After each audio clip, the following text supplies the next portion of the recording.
Big boss Malayalam സീസണുകളിലെ ഏറ്റവും ശക്തനായ ഒരു മത്സരാർത്ഥിയാണ് അഖിൽ മാരാർ. എല്ലാവർക്കും അറിയാവുന്നതാണ്. എന്നാൽ അഖിൽ മാരാറുടെ യൂട്യൂബ് ചാനലിലെ സബ്സ്ക്രൈബേഴ്സ് 1,08,000-ഓളമാണ്. അതുപോലെ തന്നെ എന്നാൽ ഗബ്രിയുടെ യൂട്യൂബ് ചാനൽ വെച്ച് താരതമ്യം ചെയ്യുമ്പോൾ ഗബ്രിയുടെ യൂട്യൂബ് ചാനലിലെ സബ്സ്ക്രൈബേഴ്സ് 1,09,000-ആണ്. എന്തായാലും അഖിൽ മാരാറേക്കാളും സബ്സ്ക്രൈബേഴ്സ് ഗബ്രിക്ക് കുറഞ്ഞ സമയം കൊണ്ട് നേടാൻ സാധിച്ചു എന്നുള്ളതാണ്.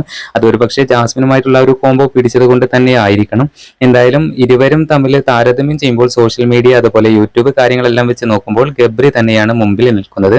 എന്നാൽ അഖിൽ മാരാർക്ക് ബിഗ് ബോസിലെ വിന്നർ ആകാൻ സാധിച്ചിട്ടുണ്ട്. പക്ഷേ ഗബ്രിക്ക് 50 ദിവസത്തോളം മാത്രമേ ബിഗ് ബോസ് സീസൺ 6 നിൽക്കാൻ സാധിച്ചിട്ടുള്ളൂ എന്നുള്ളതാണ്.